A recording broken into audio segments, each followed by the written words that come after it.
Welcome to Self-Publishing with ALLi, proudly sponsored by Book Vault. Sell high-quality print-on-demand books directly to readers worldwide and earn maximum royalties selling directly. Automate fulfillment and create stunning special editions with Book Vault Bespoke. Visit bookvault.app today for an instant quote. Our self-publishing news stream is sponsored by book cover design company Mibble Art. They offer unlimited revisions, take no deposit to start work, and you pay only when you love the final result. Get a book cover that will become your #1 marketing tool. And now, here's your host for Self-Publishing with ALLi, Dan Holloway. Hello and welcome to a very busy feeling week in self-publishing news, with all sorts of news about AI, Spotify, Paris, and all kinds of other stuff, Meta, Blue Sky, all kinds of things that I hope Howard is pleased with me for stuffing in for SEO at the start before I say I am absolutely freezing here in Oxford. So it's lovely to feel the warmth of this audience, to warm the cockles on a cold late afternoon in February. And where to start? I will start with the competition, and that's because it's great to start with some good news. So Spotify has launched a $10,000 prize for mental health fiction. So something that's really positive. This award, it's Spotify by JD Impact Award, it's called, and it's launched through the Blacklist, which some of you may know as being the place where the best unmade scripts in Hollywood are available for agents and studios to look at, and they do all sorts of other things as well, with the idea of bringing great undiscovered works to a discovered audience, so that great things can happen to them. I first found out about the Blacklist, I have to confess, when I found out that it was where the script of the current Mark Wahlberg shocker Flight Risk had been languishing. That's not necessarily a great advert for it, but I am sure that you can do better than Flight Risk. If you can, and if you write fiction about mental health and the mental health experience, then, and in their words, normalizing mental health experience, challenging stereotypes and showcasing help-seeking and help-giving narratives, then they want to hear from you, and 5 manuscripts will each receive a $10,000 grant from the award. So do check that out. What else has been going on? This, I guess, is the biggest story was the Paris AI Summit. Obviously, I spoke a little bit about that last week. It was coming up at that point. Everyone got together for, I think it's the 3rd big global AI summit. Publishers had got really uptight beforehand. They had been part of a joint creatives statement calling for all kinds of measures on transparency, on making sure that if AI platforms are going to be trained on the work of creative artists from whatever strand of the creative arts, that only ever happened through official licensing agreements with authors' consent. They were also calling for regulation and teeth for those measures, and you will probably have seen in the news that none of those things was in the statement. And going beyond that, even what was in the statement wasn't actually signed off by the UK and US. So there are lots of signatories. I think there are something like 70 signatories to the statement, but the UK and the US aren't among them. So that's obviously a big gap. And the statement's key priorities, that's all it actually outlined, was what the countries involved considered to be the key priorities for AI. So there are things, AI accessibility, ensuring AI is open, inclusive, transparent, ethical, safe, helping AI innovation in AI thrive, encouraging AI deployment that positively shapes the future of work, making it sustainable for people and the planet, and reinforcing international cooperation and governance.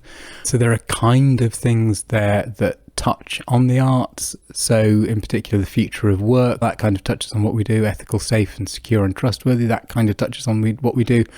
But the bit that actually referred to copyright, intellectual property rights, protection of consumers and of intellectual property rights, is at the end of a very long list of things in the also section.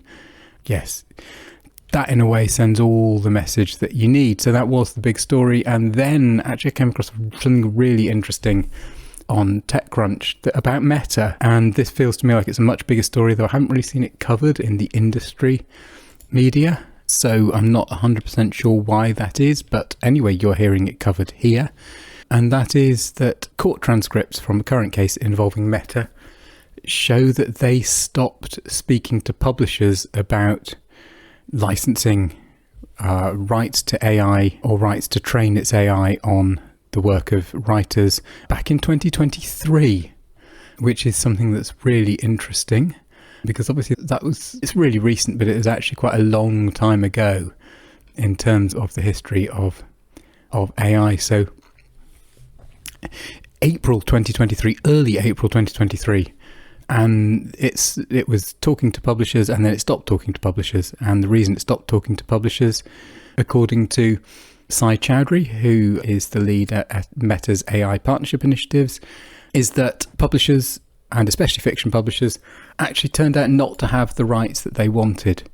So they were asking publishers for rights to use the books that those publishers published, and it turned out that publishers didn't have those rights, and that was because publishers hadn't talked to their authors. They thought that it was going to take too long for publishers to get around to talking to their authors, and so they put on pause this program to ask for rights. Obviously, there's a huge amount to unpack in that.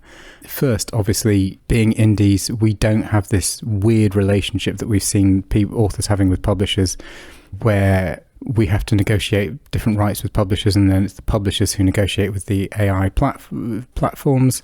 So we do use intermediaries. So we use platforms like Spotify, like Drafted Digital, Amazon, so on, but we don't have to go through a publisher.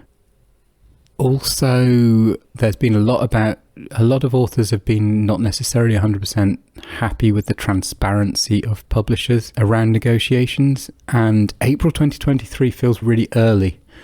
And I wonder how many authors realised their publishers were in these talks with Meta before early April 2023, and what they would have said if they'd found that out, and what they would have said about the fact that they might have missed out on a massive payday. Their books may have been used anyway because companies may have got fed up with talking to publishers and decided to use the books anyway. So they might have missed out on paydays and on transparency like that. It feels like this is a conversation that publishers and authors are probably going to be having quite a lot when authors find this out and wonder, why weren't publishers talking to us about AI rights back in 2022, 23? Really interesting. And finally, so a little bit of news to finish with about Kindle, because we've been talking about Kindle a lot recently, and I came across this on YouTube, actually. Kindle have changed their terms of service. It seems this is a small, or a seemingly small change, but what it means is that readers will no longer be able to back up Kindle books to other devices from the end of this month. This, as users have been pointing out, makes a big difference to how you can read your Kindle books, to what it means to own a Kindle book or to license a Kindle book if you can't back it up onto your computer to read offline or on your Kindle browser on your computer, but you have to read it through the Kindle app on a particular device.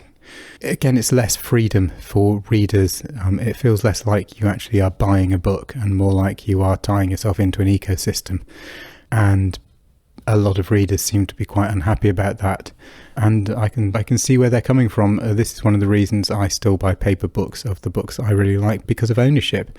Not necessarily because I prefer reading in paper, but because I want to know that if there's a book I love and I want to come back to it, I can pick it up off the shelf anytime and read it, because I do read books a lot. If I like them, I read them 4, 5, 6 times. And the thought that you might switch on a device one day and it's just gone is not something that fills me with joy, as Marie Kondo would say. What better place to leave it for the week than ending with some Kondoism? So I will leave it there. I will enjoy the fact I am now thoroughly warmed up and go back to Oxford and see you next week for some more self-publishing news, and then I hope see some of you in London in a couple of weeks' time. Thank you very much, and speak soon. You've been listening to Self-Publishing with ALLi, proudly sponsored by Book Vault. Sell high-quality print-on-demand books directly to readers worldwide and earn maximum royalties selling directly. Automate fulfillment and create stunning special editions with Book Vault Bespoke. Visit bookvault.app today for an instant quote. Our self-publishing news stream is sponsored by book cover company Nibble Art. They offer unlimited revisions, take no deposit to start work, and you pay only when you love the final result. Get a book cover that will become your #1 marketing tool. And if you haven't already, we invite you to join our association and become a self-publishing ally. You can do that at allianceindependentauthors.org.